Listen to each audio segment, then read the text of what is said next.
And if you have any questions specific to those things that I just mentioned, Lieutenant Rhodes is here, who is the primary investigator on this, and we'll try and answer those for you. Dave?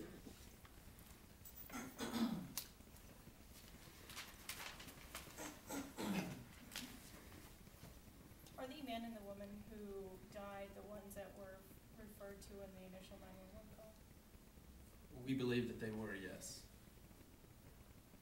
When Mr. Ray refused to talk, does that mean it's just going to be at his convenience whenever he feels like answering your questions, or what's going on as far as he goes?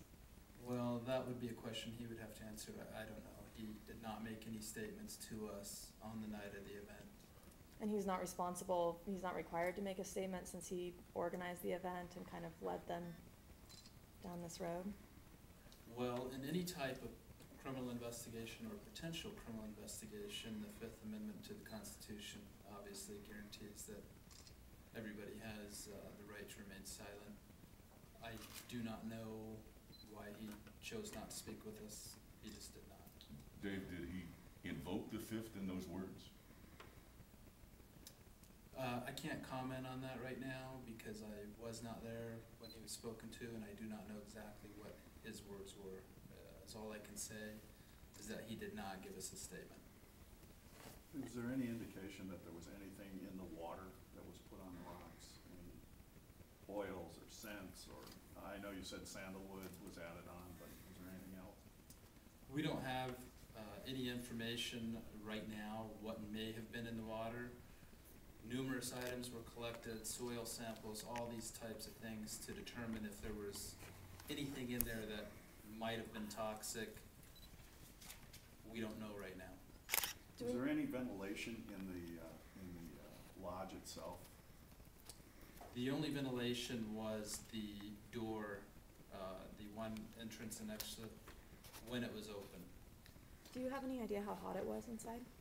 I'm sorry, Do you have any idea how hot it was, the temperature inside No, the dome? we don't know the exact temperature inside. Not a lot of people to be put in a small area. I'm sorry? Not a lot of people to be put in a small area.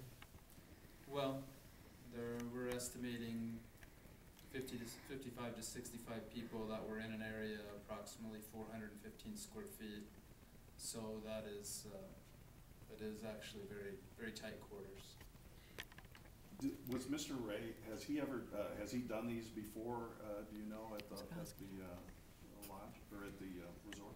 Yes, he has, and we had talked to participants at this event who had advised they had been at similar events in years past that had been hosted by Mr. Ray. And had there ever been any problems in any of the other events?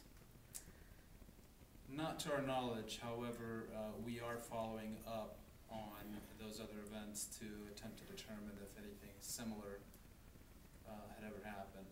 We don't believe any deaths had happened, obviously, but we're following up on that. I work for the county assessor's office and closely with the building department. Is it common practice to have this type of a structure built in our county without any jurisdiction from either building department or safety department to allow this type of a structure on, I'm assuming, deeded property? Well, that's a question I cannot answer.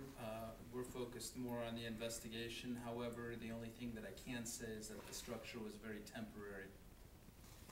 As far as the other participants, the ones who were not taken to the hospital or whatnot, are they talking with you guys? Are they open, or are they kind of mum as well?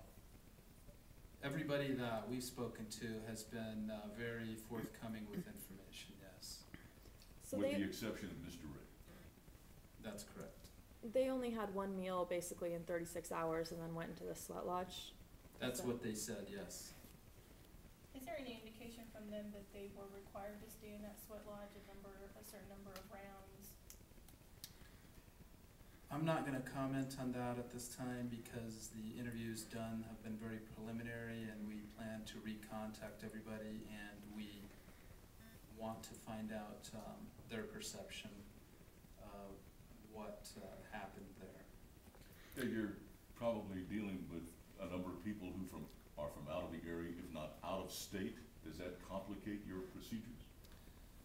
Somewhat. We got some very good statements in the very beginning, and we have contact information for these people, and so it's very preliminary to know who's gonna need to be recontacted and for what, but it definitely makes it more difficult than if they lived in the area. Do you know the age ranges, like the youngest person, the oldest person there who are in the sweat lodge? I don't know the youngest and oldest, however, the age ranges are approximately late 30s to 60 years old. So there's no elderly people or kids or anything? No. I know it's early in the process, but are there any criminal charges pending? Right now, there's no criminal charges pending. Again, we're conducting this investigation with the idea that when it's completed, we will present it to the Yavapai County Attorney's Office and determine if criminal charges will be filed. Again, there are no criminal charges pending, and we do not know at this point if there ever will be. Do we know if there was anybody there that happened to also have medical training, even though they didn't maybe have the medical resources, but were there to kind of watch over, or it was just every person for themselves? There was a nurse on staff that was hired by Mr. Ray. And she was hired as a nurse, or she happened to be a nurse and was hired for? She was hired as a nurse to be on the premise during the event. She was part of his staff. Have the staff been open and talkative with you folks? Somewhat, yes. We are, again, attempting to recontact them and get more information, but they did make some statements that night, yes. How much did each person pay to attend this event? Between $9,000 and $10,000.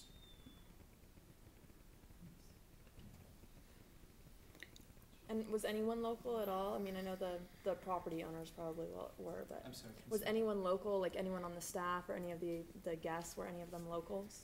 No, they were not. They were all from out of the area. I think we had one person from Canada and the rest from the United States. Were they all from out of state also? Yes. Any, I know he's had these things here before, but any other incidents at the ranch or anything like that, similar to this?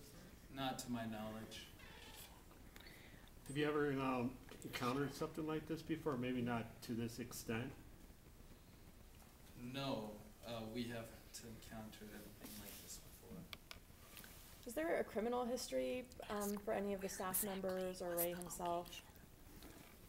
That's something I can't comment on, and I actually don't know the answer to, but that would be part of the ongoing investigation, things that we're looking into. Could you, Well- I'm sorry, could you explain exactly where in Sedona this took place? The Angel Hills Retreat is located off of Deer Pass Road, which would be south of Sedona, along Oak Creek. I don't know, I'm guessing maybe 10 miles south of Sedona, between Page Springs and Sedona. Has the resort hosted other events of Mr. Ray's before? Yes, they have. And And, those included sweat lodges? Yes, they have. and are the owners of the resort are they part of the investigation also? I'm sorry, can you repeat that? The owners of the resort, are they also part of the investigation? Yes, they are.